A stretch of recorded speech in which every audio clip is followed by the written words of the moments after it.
Breaking news, DCU ভর্তি 2026, অর্থাৎ Dhaka central ইউনিভার্সিটিতে তোমরা যারা 2025-26 শিক্ষাবর্ষে ভর্তি পরীক্ষা দিয়েছিলে এবং সাবজেক্ট চয়েস দিয়ে একটা চূড়ান্তভাবে নির্বাচিত হয়েছে, একটা সাবজেক্ট পেয়েছো, একটা কলেজ পেয়েছো, তোমাদের কাগজপত্র জমা নিয়ে নতুন একটা নোটিশ প্রকাশ করেছে।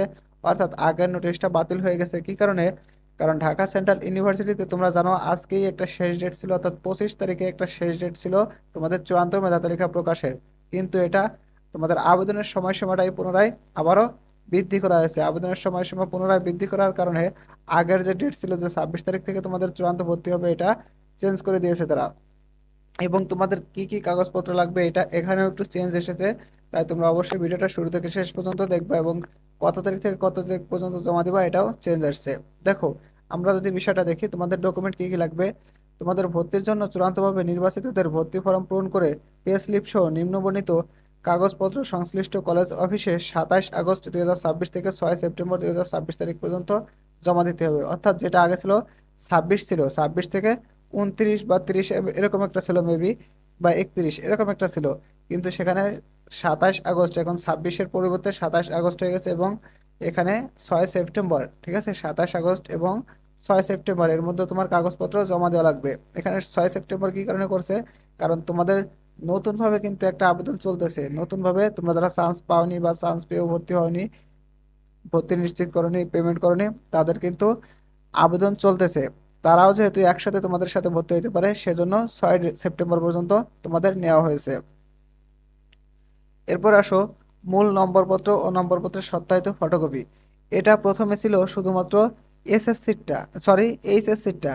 এখন তোমাদের লাগবে এসএসসি এইচএসসি দুইটাই লাগবে। ঠিক আছে, তোমাদের আপডেট করা হয়েছে, এসএসসি এইচএসসি দুইটাই লাগবে মূল নম্বরপত্র। তোমরা অবশ্যই এসএসসি এইচএসসি দুইটাই নিবা। এবং মূল নম্বরপত্র তোমাদের এসএসসিটা অবশ্যই তারা দেখে, শুধুমাত্র দেখে ফেরত দিয়ে দিতে পারে, শুধুমাত্র দেখার জন্য হয়তো নিতে বলছে। কিন্তু তোমার এইচএসসির যে মূল নম্বরপত্র এটা কিন্তু তারা রেখে দেবে, সেটা তোমাকে ফেরত দিবে না। তোমাকে 1 বছর পরে কিংবা তোমাকে যখন তোমার পড়ালেখা শেষ হবে ডিসিইউতে, তখন তোমার ওই মূল নম্বরপত্রটা ফেরত দেবে। অর্থাৎ তুমি মূল নম্বরপত্র এইচএসসিটা ফেরত পাবা না, পরবর্তীতে পাবা। তোমরা অবশ্যই নম্বরপত্রগুলো সত্যায়িত করে নেবা ফটোকপি করে। তোমার প্রথম শ্রেণীর গেজেটেড কর্মকর্তা, অর্থাৎ নবম গ্রেডের কোনো কর্মকর্তা বা বিসিএস ক্যাডার কর্তৃক তোমরা সত্যায়িত করে নেবা, একটা তার সিল সই। ঠিক আছে, তোমরা মূল নম্বরপত্র তাহলে কোনটা, এসএসসি এবং এইচএসসি দুইটাই লাগবে। এসএসসি এবং এইচএসসি দুইটাই লাগবে।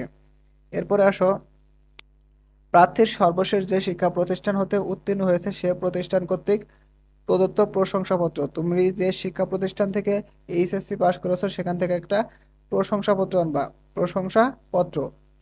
এরপরে আসো, এইচএসসির পরীক্ষার প্রবেশপত্রের ফটোকপি। তুমি যে এইচএসসি পরীক্ষা দিয়েছিলে সেই প্রবেশপত্রের ফটোকপি, এসএসসি রেজিস্ট্রেশন কার্ডের ফটোকপি এবং পাসপোর্ট সাইজের ছবি।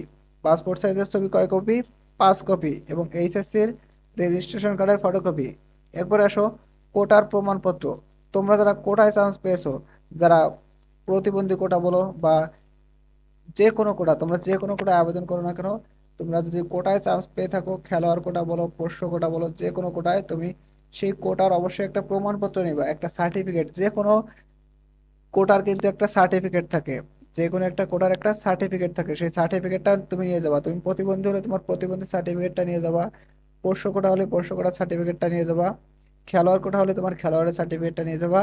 এগুলা নিয়ে তোমাকে যাইতে হবে কত তারিখ থেকে? 27 আগস্ট 2026 থেকে 6 সেপ্টেম্বর 2026। তাহলে তোমার কি কি লাগবে? তুমি যে চান্স পেয়ে 6,500 টাকা দিয়ে ভর্তিটা নিশ্চয়ন করেছো, নিশ্চিত করেছো, সেই পে স্লিপটা, তুমি পে স্লিপটা নিয়ে যাবে। এসএসসি এইচএসসির মূল নম্বরপত্র অরিজিনালটা এবং সত্যায়িত ফটোকপি। অরিজিনালটা তোমাকে তারা ফেরত দিয়ে দেবে, কিন্তু সত্যায়িত ফটোকপিটা তারা রেখে দিবে। প্রার্থীর সর্বশেষ যে শিক্ষা প্রতিষ্ঠান হতে উত্তীর্ণ হয়েছে সেখান থেকে তোমার, অর্থাৎ কলেজ থেকে একটা প্রশংসাপত্র, এইচএসসি পরীক্ষার প্রবেশপত্রের ফটোকপি এবং এসএসসির রেজিস্ট্রেশন কার্ডের ফটোকপি এবং 5 কপি পাসপোর্ট সাইজের রঙিন ছবি, কোটার প্রমাণপত্র, এগুলাই লাগবে। আশা করি বুঝাইতে পারছি। এর বাইরে যদি তোমাদের কোনো প্রশ্ন থাকে অবশ্যই কমেন্টে প্রশ্ন করে যাবা, আমি উত্তর দেওয়ার চেষ্টা করব। প্রিয় শিক্ষার্থীবৃন্দ, শিক্ষা সম্পর্কিত যে কোনো সঠিক নিউজ সবার আগে পেতে অবশ্যই আমাদের চ্যানেলটা সাবস্ক্রাইব করে রাখবা এবং ফেসবুক থেকে দেখলে অবশ্যই ফলো দিয়ে রাখবা। ভালো থাকো তোমরা সবাই, তোমাদের সকলের জন্য শুভকামনা রইল। আল্লাহ হাফেজ।